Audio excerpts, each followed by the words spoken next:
tatangga asal aya nu muriang teu kudu dijampean ku Imam Syafi'i cokot cai eta sasendok terus diinumkeun cager sahabat terus masul jasa Imam Syafi'i boga cai jimat masur Imam Syafi'i boga cai jimat asal aya nu muriang sendok sasendok saeutik lantaran sacolobong doang caina kemudian dibikeun eta mah geus muriang naon we cager eta tabaruk ka jubah jelema geus maot Muhammadiyah kos kitu nyen serikeun kan bid'ah eueuh ti dituna tek muriang gitu sia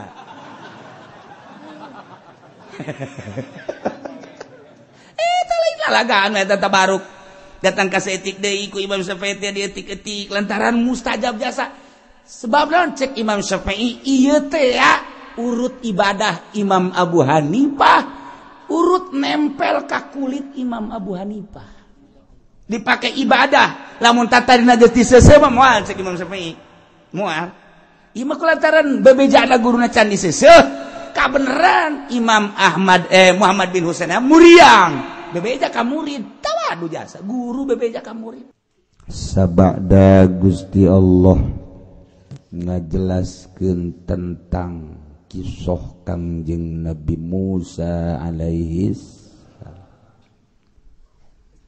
ngabeberah ka Kangjeng Nabi urang supaya ningali ka para rasul-rasul nu baheula dina berjuang abet teger kuat urang ge kuari lamun teu neuleuh leluhur urang ge moal daek berjuang jang nagara urang ningali leluhur urang bapak kolot urang aki urang memperjuangkeun negara urang sakieu poharan anu kena murti lu seret tembak penjara balangkeun ka sumur balangkeun ka laut hanya untuk sebuah negara nu ku urang kuari keur dieusi ku urang kuari dimuyah mayeh prak dek dibikeun deui ka batur mentak nyeri urang teh ieu keur carita neuleuh ka leluhur urang mentak sejarah terus bae dicaritakeun di SD keneh kuari mah teu pati zaman kula mah sejarah masih keneh urang nyaritakeun di SD bae ge dongeng-dongeng kemerdekaan teh geus didongengkeun masyaallah ieu keur carita nagara nyaho urang ka pejuang-pejuang Indonesia jurusan negarawan jurusan kiai nyaho urang di urang geus puguh dongeng-dongeng leluhur urang bapak-bapak urang tuh di Banten mah tuh di anu mah tuh di anu tuh nu mantak tuh di ditu aya kuburan anu di ditu aya kuburan dongeng bapak-bapak kolot urang keur carita urang nyaritakeun agama dongeng Kangjeng Nabi sahabat tabiin atba tabiin terus datang ka kuari didongeng-dongengkeun kumaha cara-carana ibadah para leluhur urang jadi urang nyaho mentak Amerika keheulin ka pondok pesantren kos kieu salap ieu anu mawa cek nya kacau teh sebab nyaritakeun leluhur-leluhur bae diasupan ku Wahabi tet ulah make hadiah-hadiah sagala ila hadarati haram bid'ah langsung ulah sebab naon lamun geus teu kos kitu geus teu mikiran ka ditu mata kujada diturunkeun Wahabi turunkeun bangsa anti hadiah puji tawasul abeh ulah sebabnya nage ngintipan ahli-ahli tawasul mah ahli thariqah asal peuting behudang haju hadiah assalamualaikum ya Rasulullah terus datang ka sahabat terus dihadiahan hadiah jadi kan orang inget bae terus ka leluhur urang Wahabi mah boro-boro eta ta salat ge Waalaikumsalam rokok mana rokok bata urang wiridan kos kitu teh bidah bere salat astagfirullahalazim alladzi la ilaha illa huwa la yalqayyum wa atubu ilaih ulah bidah wa ti Kangjeng Nabina geus bae mah kajen ngarokok cak cenah teh urang mah teu biasa jadi Amerika ge gergeteun ka pengajian kieu teh gergeteun ya gerget lantaran ieu teh kos kieu teh dampakna pohara tuh ngaji mah geus bae di universitas Itu di hotel, hayang ngaji kos gitu bae. Atau ngajina lah, ulah kiai-kiai anu kos karar itu batu jadikeun kiai itu pelawak-pelawak. Tapi eta resepkeun tah kos itu tah. Ayo kos kiai bae. Segala hadiah. Wah, emang kakulan teu saeutik kitu nu nyuratan. Nu nyuratan ngabidah-bidah. Hawal tuan saya, segala hawal bapak urang, segala hawal kiai anu. Wah, loba jasa. Ngan henteu di layanan bae beusi eleh. Bakeun lah nyana-nyana urang-urang. Ai kitu mah kiai sieun, ieu sieun henteu aing mah. Atuh ai kitu mah eleh henteu aing mah. Atuh ai kitu mah kumaha? Henteu kumaha. Ya, jangan ngahareupan sapira kos kitu atuh. Geus. Ulah hudang sia, diuk di geus. Sia atau aing nu eleh? Hah? Lamun sia eleh, bacok sia ku aing. Tapi aing eleh amankeun ku sia. Hah? Nya geus seuri kage. Betul Indonesia bakos macam-macam. Iya tah anu bangsa sok ila hadaratin nabi eta gregeteun jasa tanya. Amerika mah takos kitu. Sebab naon? Nginget-nginget terus kan ka Kangjeng Nabi ka sahabat terus. Matak muludan teh nu muludan diulah-ulah. Ulah bid'ah. Urang ieu muludan bae ge ieu dongeng-dongeng karuhun tilok dituturkeun ngomong geus dongeng-dongeng acan. Ji urang mah dongeng we heulanan. Kiai na ngalantur ongko deui. Ya maksudnya gak lain dongeng Kangjeng Nabi nyaputnya.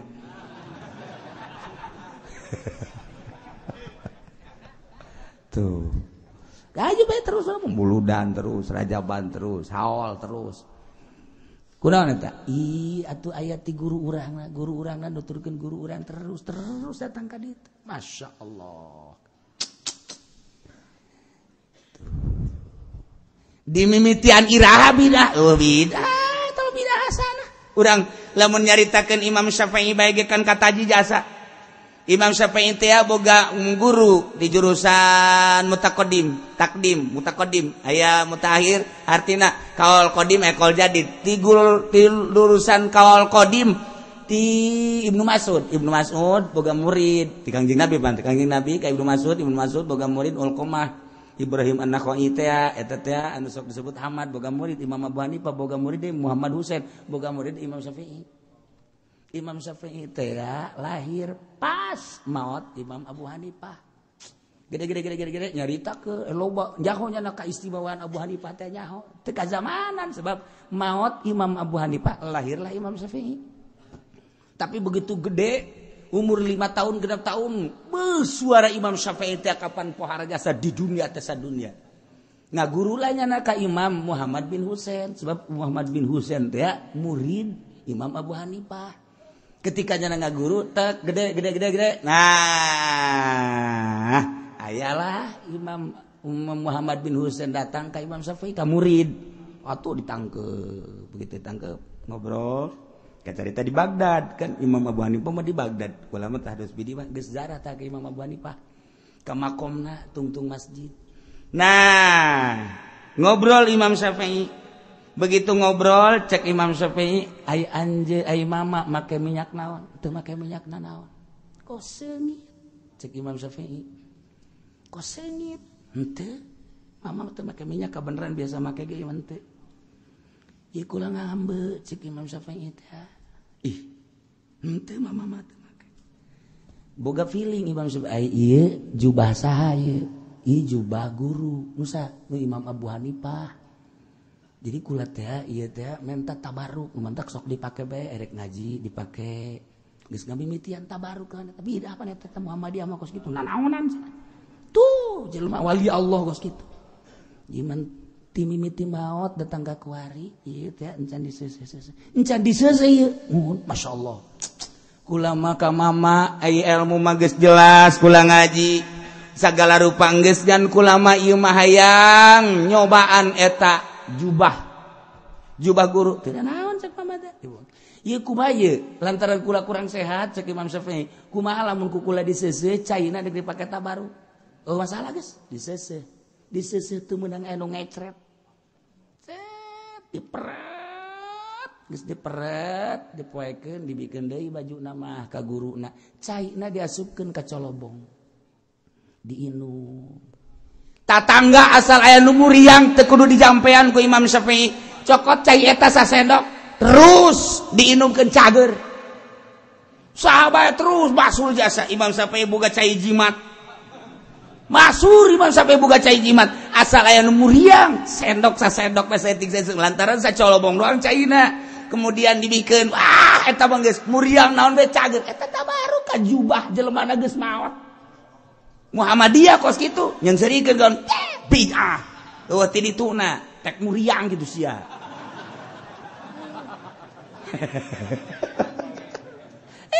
Lalagaan eta tabaruk datang ka setik deui ku Imam Syafi'i dietik-etik lantaran mustajab jasa. Sebab naon cek Imam Syafi'i ieu teh ya urut ibadah Imam Abu Hanifah urut nempel ka kulit Imam Abu Hanifah. Dipake ibadah lamun tatarina geus diseuseuh mah moal cek Imam Syafi'i. Moal. Ieu mah kulantaran bebejana guruna can diseuseuh kabeneran Imam Muhammad bin Husain muriang. Bebeja ka murid, tawadu jasa. Guru bebeja ka murid. Coba bebejakeun ka Syafi'i mun cak urang mah. Henteu make imam ja murid dia si Syafi'i. Pangdoakeun. Dibere ke Imam Syafi'i cai guruna ieu bikinkeun ka dinung cager. Masyaallah karim. Katakan lain lalagaan eta. Coba kuari baju itu Haji Pendi seuseuh. Kaju inum ke tetangga. Wae kabeh.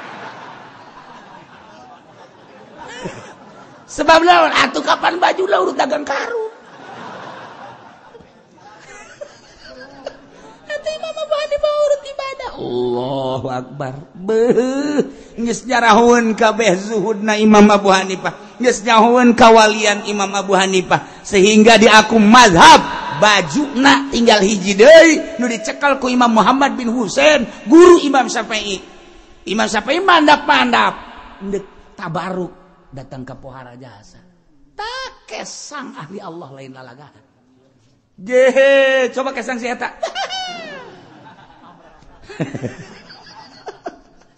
Masya Allah eta kan tabaruk ieu carita pabidahan geus urang mah ulang ngadaikeun wahabi kos kitu kuari keur merajalela di Indonesia ayo bae urang mah muludan ayo geus pokona mah muludan sia mulang ditedek muludan ge muludan sia saya wahabi ayo muludan duitna mana? Ente duitna aing mah hayang berkata dong. Hayu muludan.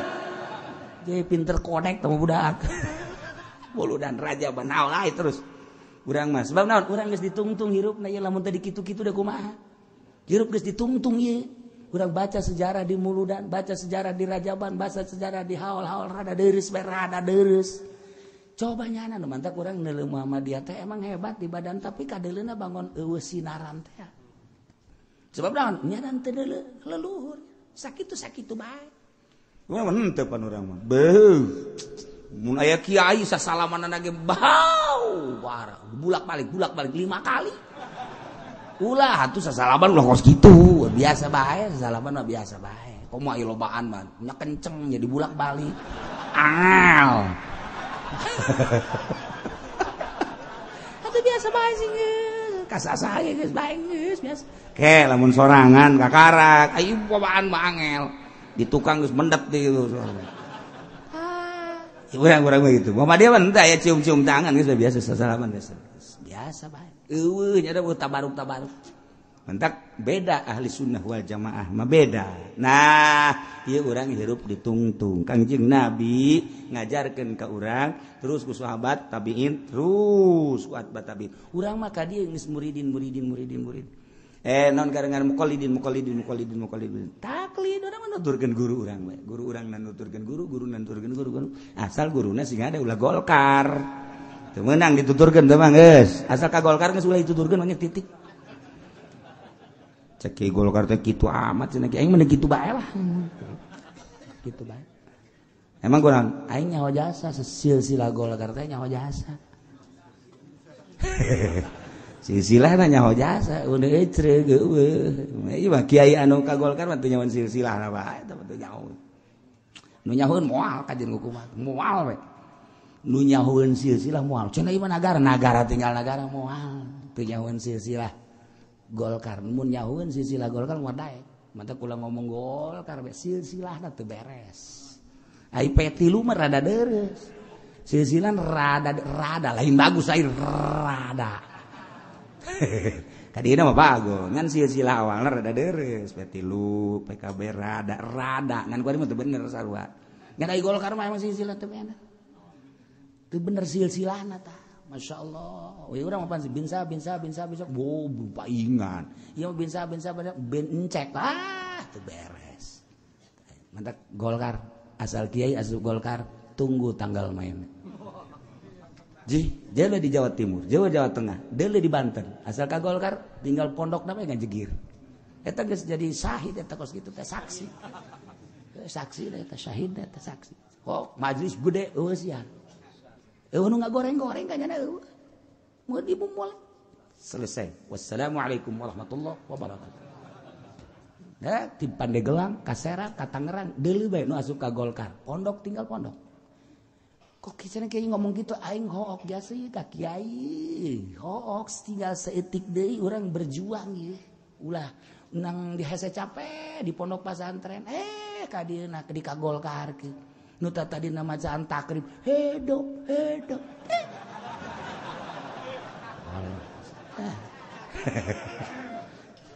Haji Pudoli hampir kamari mun haju teu ngaji ka dieu mah dunyana ge sarua Golkaris ngan barang gadina ge atuh Golkar kana ngan izin doang meureun.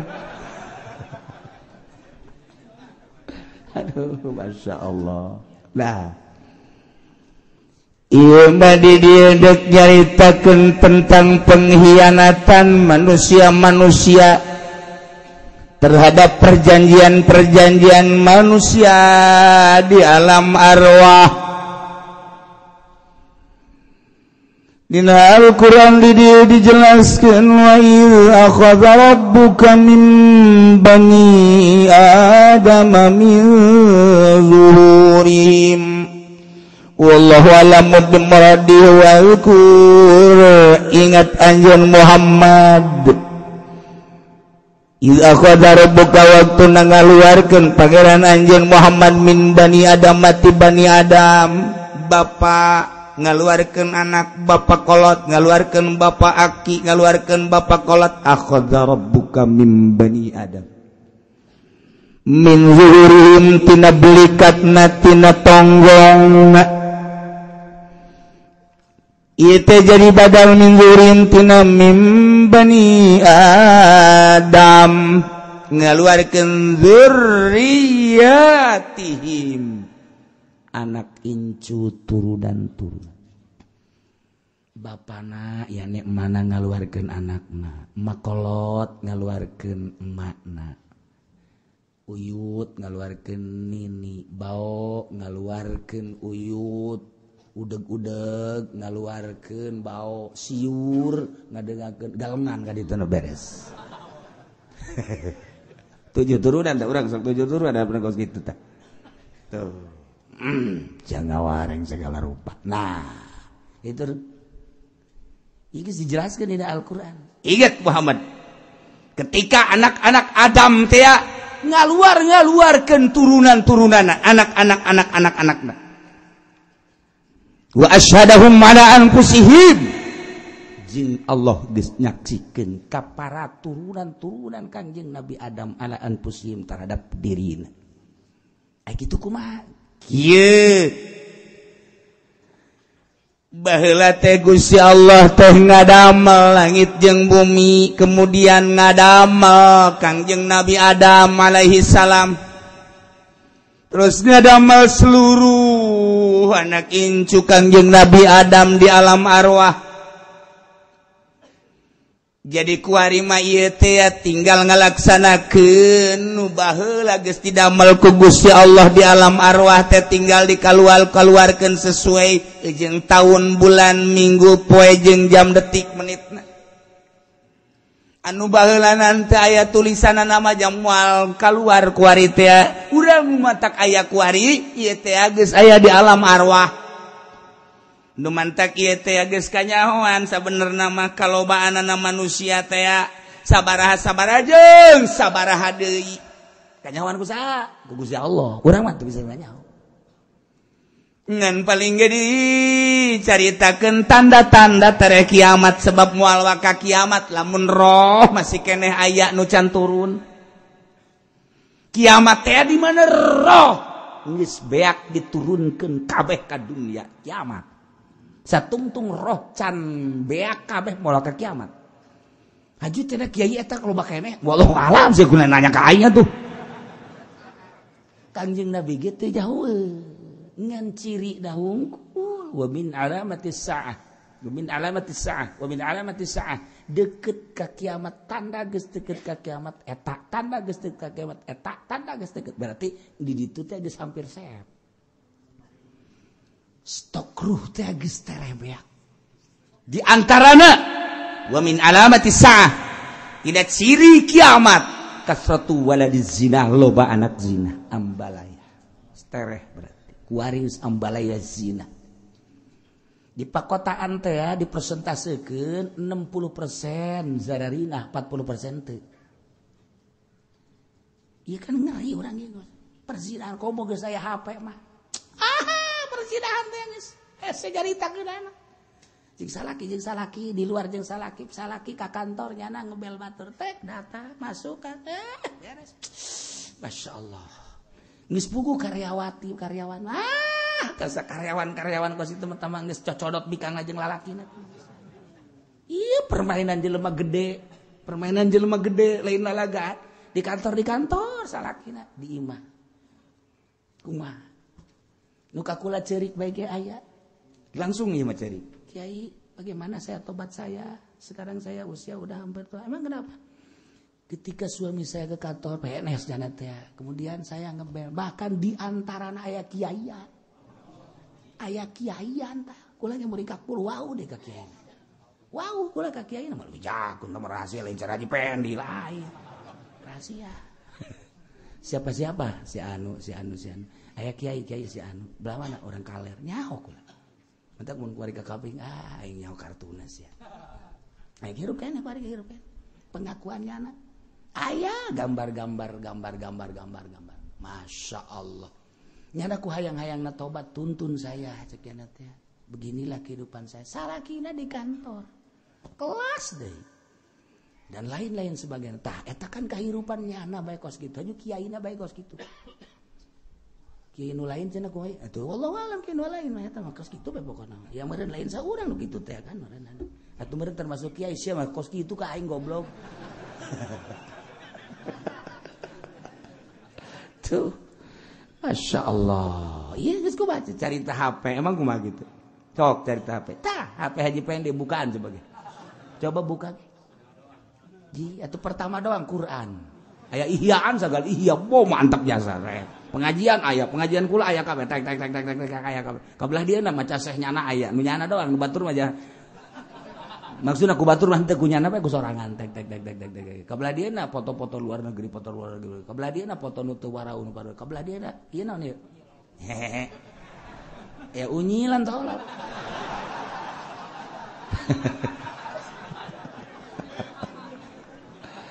Masya Allah si hade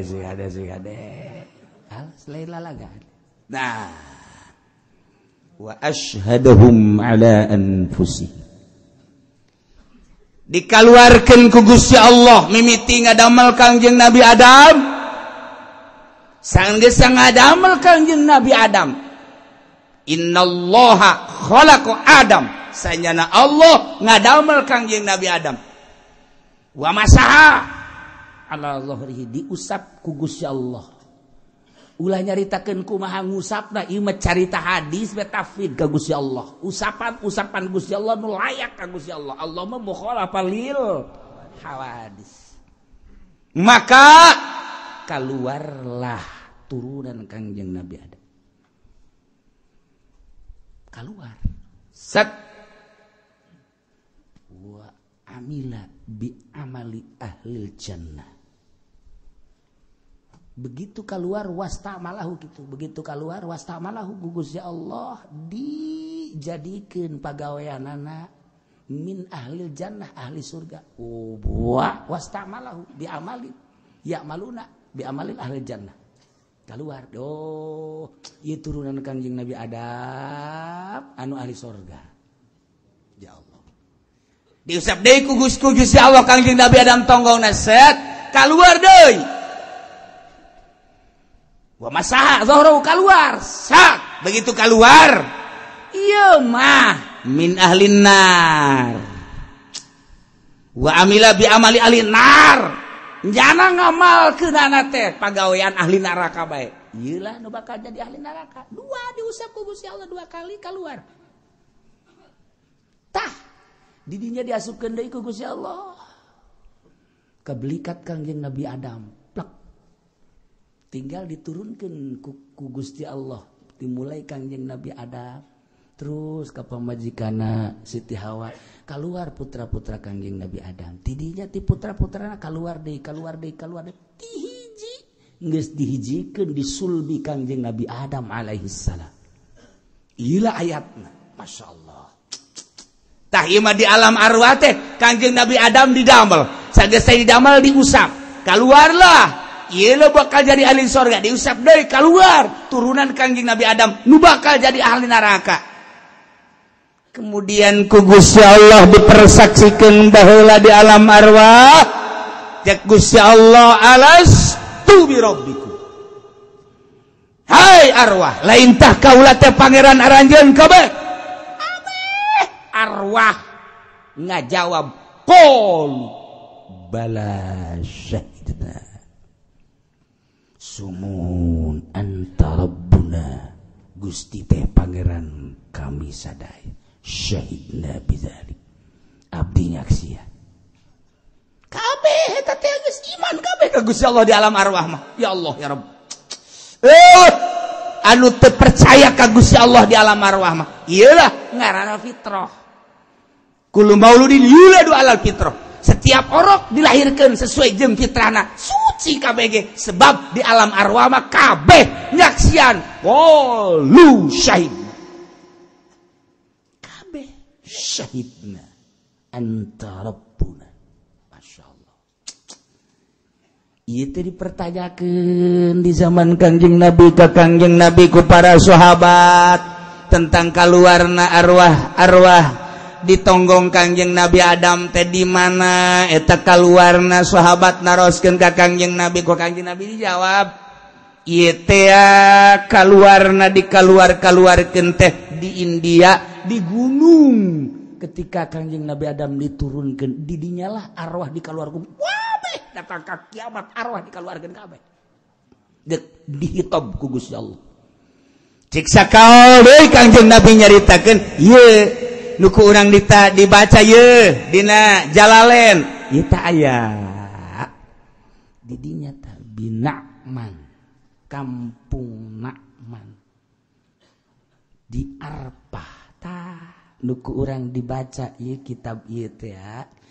ieu hasil daripada pertanyaan sahabat ka Kangjeng Nabi urang Kangjeng Nabi Muhammad sallallahu alaihi wasallam masyaallah dijelas-jelaskeun dengan Jalalain mah singkat biasa hartina naon kitu ngaranna sikat dijelaskeun di dieu bi an akhraja ba'duhum min sulbi ba'din min sulbi adam nasalan ba'da nasalin kadahui ma yatawalladuna kadzarbi na'man yauma arbata seperti sireum laletik anu kaluar gumpalanana urang mun neuleuh sireum teh putih haju kalaluar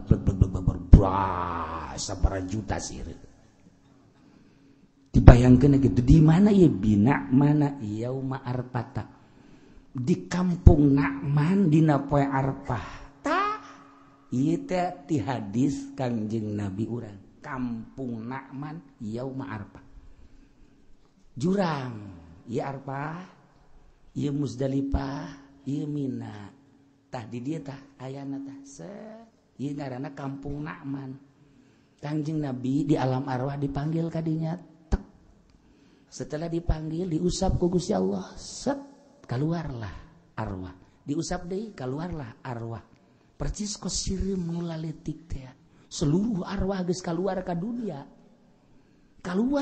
geus di kampung Na'man tek dihitob ku Gusti Allah cek Gusti Allah alastu bi rabbikum lain tah kaula pangeran aranjeun kabeh qalu cak arwah kabeh bala syahid. Geus aya pengakuan arwah-arwah teh ya diasupkeun deui ku Gusti Allah kasulbi Kangjeng Nabi Adam alaihissalam secara teratur mimiti ahli sorga heula kadua ahli neraka plek geus aya kabeh ditonggong Kangjeng Nabi Adam tinggal dikaluarkeun sesuai jeung waktu nu ditangtukeun ku Gusti Allah kalaluar matak urang ulah bingung kuari ayana gerakan-gerakan teroris ayana gerakan-gerakan Wahabi ayana gerakan-gerakan Yahudi ayana gerakan-gerakan Nasrani kabeh geus aya di Lauhil Mahfuz cuman urang mah ulah eureun berjuang doang terus bae menang jeung teu menang nama menang jeung elehna lain urusan urang sebab geus aya di Lauhil Mahfuzna tahun sekian bulan sekian dan lain sebagainya tak kuari seperti ieu teh geus aya tulisanana kabeh presidenna bakal Jokowi wakilna bakal Yusuf Kalla kemudian gubernur Jakarta terus geus aya nah Bupati Tangerang kitu Zaki Iskandar Ismail Iskandar geus aya dan lain sebagainya geus aya urangna geus aya geus kabeh ge ngan hari tadi usap ku Gusti Allah keluar ahli jannah bi amali ahli jannah ya'malun bakal ngamal ieu mah ku amal-amal ahli sorga nu mantak urang neuli jelema asal syahadat daek salat daek gaji geus sorga tah guys sebab di ditu ge bi amalin ya'malun bi amali ahli jannah ya'malun nyana teh bakalna salila di dunia ieu teh resep jasa ka pagawean ahli sorga asalnya na syahadat, sholat, ngaji, guys aya tanda-tanda sorga. Iya bangsa di sorga ya kabeh. Kaheula ulah kamin gitu. Geus pede bae. Nomor kadua nu dikaluarkeun ku Gusti Allah, ya tonggong Kangjeng Nabi Adam teh. Ieu adalah ahli nar, diamali ahli nari amalun. Nyana ngamalkeun ahli neraka bae. Kajen teuing ku kumaha ge nyana teh dititah salat teu daek bae, dititah ngaji embung bae, mabok daek bae, zina terus bae, maling terus bae, titah ulah korupsi ge korupsi bae. Ieu pagawean ahli neraka. Ku pagawean eta lah urang bisa nangtukeun ieu mah sorga, ieu mah neraka, ieu mah sorga, ieu mah neraka. Sebab kos kitu baheulana. Adapun hakikatna sorga jeung neraka hanya Allah nu uninga. Cuman urang nyaho teh keterangan hadis di Kangjeng Nabi urang Kangjeng Nabi Muhammad sallallahu alaihi wasallam diusap keluar ialah cak Gusti Allah arwah ahli surga bi amali ahli jannah ya'malun bakal nyana magawe kana pagawean ahli surga. Urang lamun geus boga anak daek salat daek ngaji geus aman. Lamun boga anak ditangaji teu daek bae salat karere sejasa mabok terus bae urang rada prihatin wah ulah-ulah ieu nu dicaritakeun ieu komo datang ka belah ditu mah kafir man naudzubillah min zalik wa min zalik masyaallah karim nu matak terus bae moal eureun-eureun Yahudi mah terus bae moal eureun Nasrani terus bae moal eureun-eureun yakni kafir moal eureun-eureun Islam terus kafir terus perseteruan teh lain lalagaan terus bae kuari ke dasar-dasar perseteruan kuari lain lalagaan setelah Irak kemudian kabelah dieuna kuari itu Suriah terus Yaman dibom Turki kuari merajalela Eropa geus diancam Indonesia geus termasuk daru Mekah ge diancam sarua bae ISIS lain lalagaan ISIS anu keur dicaritakeun buatan saya ISIS teh wah ieu mah mujahidin buatan saya teh ISIS wah ieu teh buatan kafir buatan saya mujahidin wah buatan Yahudi ISIS buatan saya teh wah buatan Amerika kabeh can anu jelas can anu jelas ISIS teh ieu teh buatan sa kakara kejelasanana rada kejelasanana di minggu-minggu ieu bulan-bulan ieu bulan Ramadan kejelasannya rada jelas etik bahwa ISIS adalah buatan Amerika. Di saya pengakuan dari istri Bill Clinton. Istri Bill Clinton menyatakan bahwa ISIS adalah buatan Amerika. Nyana orang Amerika, nyahoan nyana. Nyana moal pati-pati ngarangkum jeung ngomong, nyieun buku lamun nyana teh nyaho. Hanya kakara kerada jelas teh ti pamajikan Bill Clinton menyatakan ISIS adalah buatan Amerika. Rada tah tiba heula ge urang geus nyangkai rada asana Amerika. Tetapi gerakan-gerakan ISIS teh menganehkan. Ongko buatan Amerika tapi Amerika sorangan dek diancam ku ISIS. Nu mantak pambajikan Bill Clinton ngomong, ini Amerika juga terancam oleh ISIS. Atuh sia teh aku naon nyeun ISIS atuh deui. Kuari Eropa teh datur. Urang teh nyaho kuari lamun di majelis ieu aya ISIS, urang teh nyaho. Teh nyaho kan? Buat nu janggotan ISIS. Tidak ISIS bahkan kos gitu kan tidak orang ayeuna diriungan di MPR teh jauh bahwa di dinya aya ISIS wallahu alam di DPR ngariung buat saha nu nyaho di dinya aya ISIS teh nyaho urang di lingkungan di pasar teh nyaho aya ISIS di masjid teh nyaho aya ISIS lamun di Moskow aya seorang imam tewak keur salat ISIS kan salat berarti kan isi sholat, selesai sholat, imam dicekal tembak, ceger baik kan. Kuari kan jadi masalah. Di India, sabara kiai, sabara pejuang. ISIS datang babarengan ngaji. Tembak. Geus pugu di kafir-kafir mah. Di polisi, di kedutaan Amerika, tur, paeh, lain saeutik. Ieu kapan di luar aturan. Amerika ge lain kitu heuy. Cakena lain kitu sia ieu nangieun aing teu. Geus pokona mah aing mah dibentuk geus deuk dardur aing wae. Bingung kan hari Amerika. Kepala ISIS teh ketua ISIS teh kujana tewak. Selesai cek jana teh ieu. Muncul deui ketua ISIS, kos mujahidin. Mujahidin makan jelas perang jana jeung Amerika. Nyana mah memang bertekad selama hidup ini adalah perang. Hidup untuk perang. Titik beres. Boga anak lalaki seserian nyana mah. Dididik perang mujahidin. Geus merambah mujahidin ke mana-mana. Emang di Indonesia mujahidin, emang di Malaysia mujahidin, emang di Thailand mujahidin, ambalaya. Ketika orang ingat poso, kiai ustad di pencitan set diragaji set anu teu nyeri coba umat Islam sadunya. Nyahoeun kabeh, urang-urang Indonesia nyaho kabeh. NU dekat itu dilarang. Komo NU mah emang geus aya di pamarentah. FPI dekat itu dilarang. Kabeh dekat itu dilarang. Kesulitan sedangkan unggal poe bergelimpangan puluhan ratusan umat Islam di poso teh. Kunaon cel? Mujahid fisabilillah asup ka dinya. Aduh hantem jeung nyana. Polisi tinggal polisi deh. Tentara tinggal tentara. Aku tandingannya cak mujahid fisabilillah. Kristen mana tembak. Wah, itu bisa ditembak make nangka.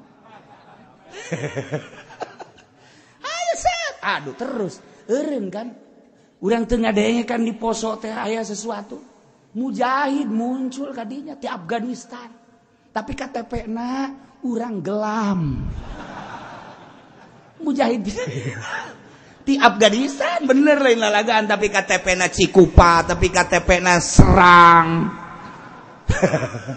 tapi KTP-na je bingung kan orang Indonesia ge begitu ditinggali ku Intel je mah KTP-na orang Indonesia padahal mujahid fisabilillah membingungkan tetapi reda kan tampanyana terus bergelimpangan mungkin terus ka dieu Maluku kunyana kapan geus diaku tetapi aya mujahid fisabilillah ayo sia sabaraha jenderal sabaraha tentara sabaraha polisi anu ngamankeun tembak bae ku mujahid fisabilillah sebab ieu nu ngacokeun cek jana teh aman ku hari alhamdulillah bari geus puluhan mungkin ratusan tentara ngadu jeung mujahid fisabilillah di satu sisi urang embung aya mujahid fisabilillah di dinya sebab negara urang aman di urang aman aya di poso urang dekat itu temenang FPI dekat itu temenang berbagai kegiatan Banten bae Banten nyaho menang nyaho eleh dekat itu awas dia ku ngaing ngaingna mau gede tapi kan temenang tapi ulah dikira Banten teh dunia asupna ulah lalagaan dunia orang Belanda lebih akrab dengan Banten dibanding dengan Jakarta tenaran Banten dibandingkan jeung Indonesia. Keur kula ka Belanda ge heran. Tuh, ini mah wah bae. Banten mah boga sejarah, Masya Allah. Turun ti Afghanistan ka dieu, turun ti Uzbekistan ka dieu, turun ti Yaman ka dieu, Banten. Timbul Wali Sanga, urang ditu, turun teh di Banten, turun teh di Ampel. Turun di Cirebon. Lebih tenar Banten, lebih tenar Surabaya, lebih tenar Cirebon dibanding jeung Jakarta. Tenar ulah dikira Banten teh urang Banten mah teu salat dia teu teragitan mah. Salat mah kajen teh mah urusan aing jeung Allah cakena teh mah. Tapi urusan ditembak aing jeung sia. Tolol urang Banten mah goblok. Aya perhitungan, diperhitungkeun Banten. Mantap lamun pemimpin geus loba urang Banten mulai perang. Kolot baheula. Hiji dongengna lamun pulau Cangkir geus rata, geus teu jadi pulau deui. Sing hade tere. Nomor kedua loba pemimpin urang Banten, sing hade. Sing hade perang geus darareukeut. Ya. Nu geus kawin mah deres duncang. Tah, iya. Ya, Masya Allah. Taya dunia. Iya kuari teh, urang lamun nyaritakeun ISIS asa sararieun, tapi di sisi lain mun eueuh ISIS kafir merajalela. Urang lamun nyaritakeun teroris aing sararieun amat teroris, mujahidin kos-kos kitu amat sih nyieunkeun tanpa mujahid poso terus-terusan. Keur carita di urang bae dunia. Cerita dunia terus-terusan Amerika, terus-terusan Yahudi, tapi ku mujahid sieun Yahudi sieun nya nama bisa nyeun senjata sorangan ditembak deuk ngebul pae atuh aya mah pae sia mah hayang ulah pae burung hae biasa tetapi ku hari kapan hutang Amerika geus gede jasa urang ngalawan mujahid fisabilillah gede nya nama bisa nyeun sorangan teh cepet jasa deui nyeuna tetep jadi geus beakeun tetep jadi di luar konstatif, di luar akal orang.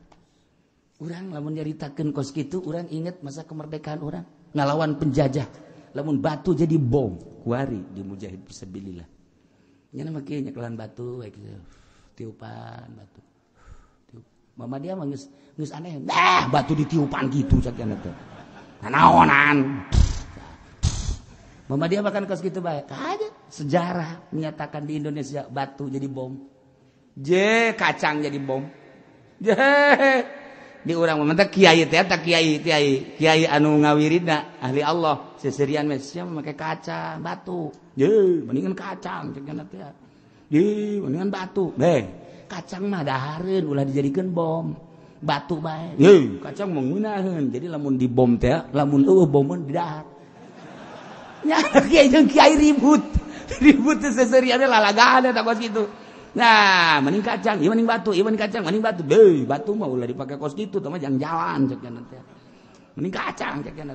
Atuh kacang mah jang dahar ulah pake bom tah. Ai urang mah pan teu jangan naon tinggal jegur bae. Nyana mah ngarobrol. Kan jelas. Emang kumaha sih kiai bisa kos kitu? Ieu, dengekeun ieu.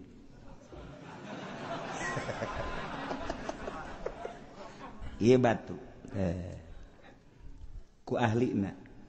Nyana kan terus-terusan tadarruk ka Gusti Allah. Bacaan. Bismillahirrahmanirrahim. Walau mali teruskeun wae. Asuh sia direkam pan aing. Aja sia nurutan aing. Engke jadi bom deui. Tiupkeun. Mun tiupna ge kitu pan.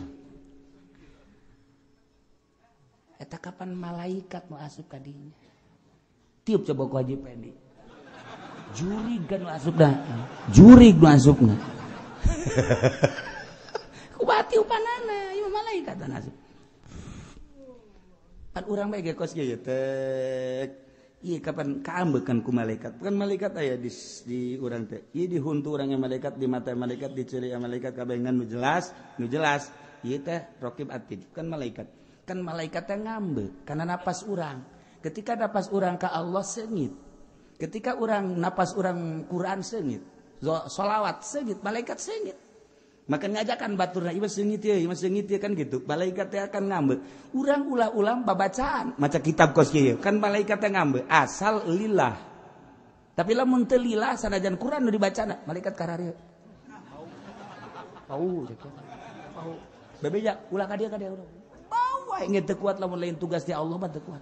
Bahasa Kiai Golkar bau. Siapa ai dibejaan sok ka aing geus kitu jasa. Baueun malaikat teh bau. Rencana urang, niat urang penting.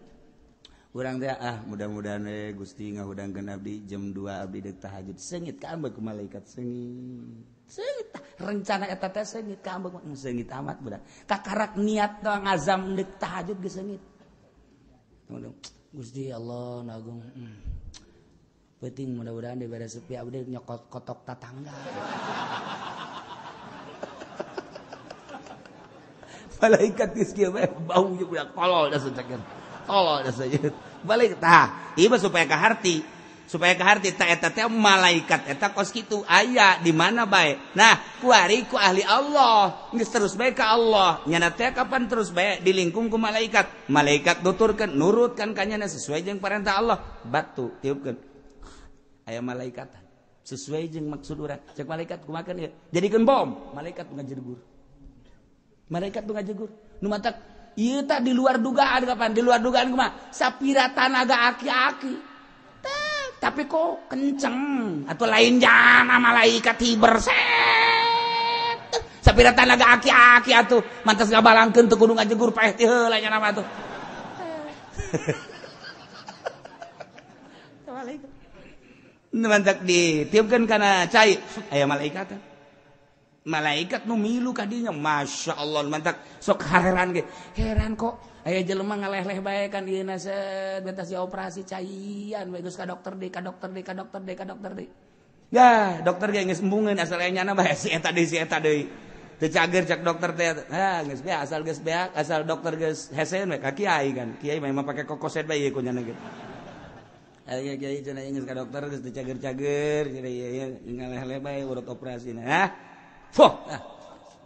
dihidup kok garing nyana ge bingungeun urang Jakarta ku obat teu cager-cager kok ku cai cager aya naonan eta cai malaikat di dinya anu ngusapan jerona minta cai coba ka Haji Pendi nu tadi nangan ngaleh-leh doang aya bilatungan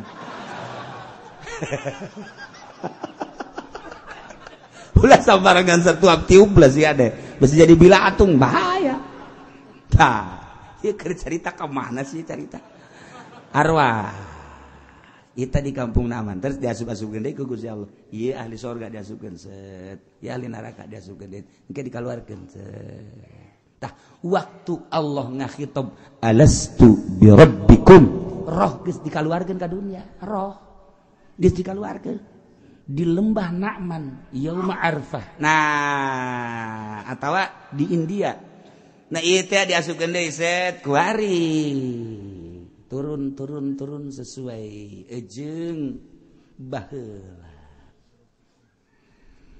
nu mantap ku Gusti Allah yen udah dipertayakeun Gusti kapan eta di alam arwah teh ketika Gusti ngakitab ku alastu bi rabbikum teh kapan arwah teh ngomong bala syahidna kabeh ge iman kapan tadi cek Kangjeng Nabi nyaritakeun Kangjeng Nabi ti Gusti Allah waktu dikaluarkeun teh ieu teh ala arwah teh arwah ahli surga ieu waktu dikaluarkeun teh arwah ahli neraka kunaon barang dihitab ahli surga jeung ahli neraka kabeh ngaku begitu ditanya alastu bi rabbikum qalu bala syahidna kunaon eta Kangjeng pada ahli neraka kok bala syahidna cek Kangjeng Nabi ahli surga mah begitu Allah ngahitob neuleuh ka Gusti Allah ngajawab qalu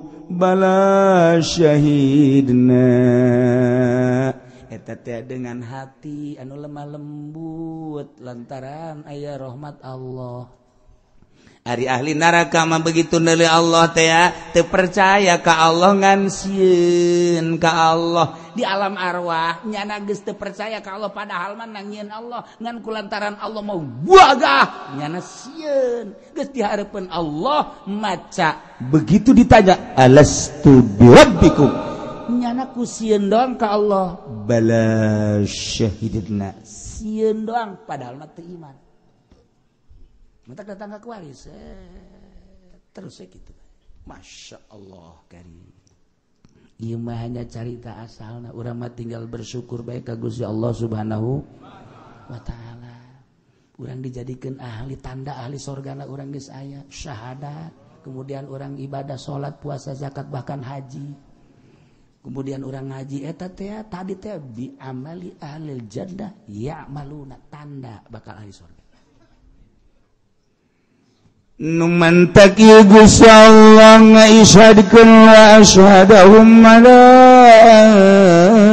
anfusihim maksudna an taqulu yaumal qiyamah inna kunna an hadza ghafilin engke kan kiamat sanggeusna kiamat engke urang kumpul kabeh di mahsyar. Sanggeusna kumpul di mahsyar teh kapan bakal dihisab saurang-saurang anu syahadatna akur jeung syahadat baheula bala syahidna ku ari nanya syahadat asyhadu an la ilaha illallah wa asyhadu anna muhammadar rasulullah salat puasa zakat haji terus ngabebener atuh di akhiratna surga. Eta kabeh kafir-kafir Yahudi Nasrani Hindu Buddha munafik musyrikin leuleul nu kasalarga kabeh nyana kapan ieu hiri kok itu mah kasalarga ai kami teh tah ieu cak Gusti Allah antakulu yaumal qiyamah supaya la yaqulu atawa Allah takulu supaya ieu jelema-jelema anu pinarakeun tengke di akhirat ulah ngomong yaumal kiamati di poe kiamat ulah ngomong inna kunna an hadza ghafilin begitu nareuleuh jelema digiring ka sorga timbang sorga aya anu teu dihisab dibreng ka sorga ai manehanana geus disadiakeun neraka. Nah begitu dek neraka nyana embung ulah datang ka embung cak Gusti Allah sebab baheula di alam arwah geus syahadah kabeh qul bala syahid di yaumul kiamah ulah ngaromong deui nyana bahwa deh kami teh inna kami kabehan kunna an hadza ghafilin kami teh poho tina nauhidkeun ka Allah sehingga kami teu nyaho sugan teh mah pangeran teh lain Allah horeng Allah tanyana cuci tangan Gusti kami teh poho ulah datang ka ngomong kitu sia sebab aing geus ngutus rasul aing geus ngutus rasul syahadat sia waktu keur di alam arwah ku aing geus diutus rasul Kangjeng Nabi Ibrahim, Kangjeng Nabi Musa, Kangjeng Nabi Harun, terus datang ke Kangjeng Nabi Ismail, terus datang Kangjeng Nabi Isa, terakhir Kangjeng Nabi Muhammad sallallahu alaihi wasallam. Jang besi siang ngomong gopil engke di yaumul kiamah tah aing geus utus Kangjeng Nabi, aing geus utus rasul aing. Gopil sia cak Gusti Allah.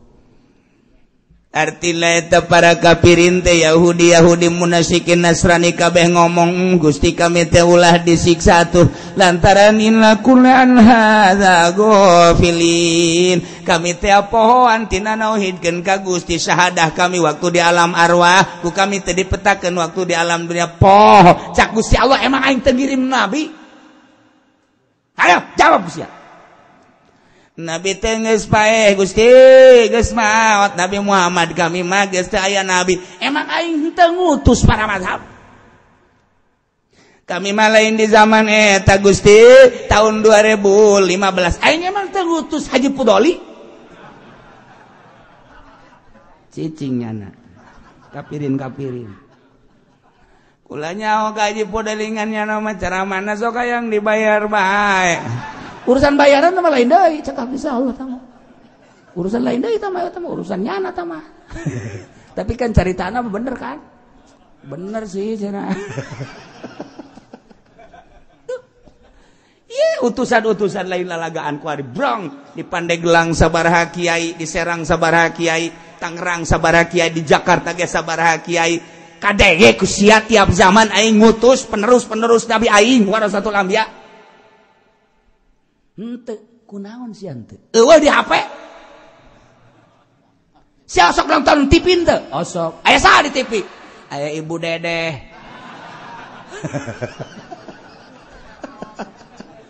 Tuh sia. Eta ge utusan aing. Mana Ibu Dedehna? Nyana keur ka neraka sakedeung. Ieu utusan-utusan Gusti Allah tah. Cak Gusti Allah aing pan geus ngomong ka sia di alam arwah, kuari di alam dunia syahadat sia kudu dilanjut di dunia. Kos sia gopil-gopil abdi mah lain zaman Kangjeng Nabi Muhammad. Apaan aing geus ngutus warasatul anbiya unggal daerah aya. Sia kok teu mireun. Hayo deuk kumaha deui? Teu bisa kukumaha. Teu bisa kukumaha. Wau sia jeung kiai anu nyaho sok balanja ka kula material baheula. Malah boga hutang keneh da kiai ka kula. Sial teh kiai goblok. Boga hutang keneh ka material urang ka bangun majelis. Aduh. Tah, ieu. Kiai besok derek ngahutang derek mayar tolol teh kiai. Di ditu di Lampung lain di dieu. Tah ieu. Geus teu bisa kukumaha, teu bisa ngomong. Nah, nu mantap, ieu teh isyada Allah taqulu yaumal qiyamah inna kunna an hadza ulah sampikeun ka ngomong kula poho Gusti sampikeun ka abdi henteu percaya ka Gusti ulah datang ka ngomong kitu aing geus nyieun utusan-utusan di setiap zaman terus pahir muncul ieu pahir muncul ieu pahir muncul ieu ayo sia. Tuh cenah teh mah kiaina teh bener. Deuk bener deuk teu bener teh urusan kiai tapi ngomongna mah pan Muhammad bener teu? Heueuh sih. Mantap ge sia. Teu urusan kiai mah teh urusan aing geus mah teh. Can jan ka neraka moal kebal nya mah geus lah pokona. Tapi sia masih teu iman ieu tah. Ayo. Cok. Teu bisa ngomong kumaha. Kahiji. Nomor kadua. Ayaqulu innama asyraka abauna min qabl wa kunna dzurriyyatan min ba'dihim afatuhlikuna bima fa'alal mubtilun wa taqulu wallahu a'lam.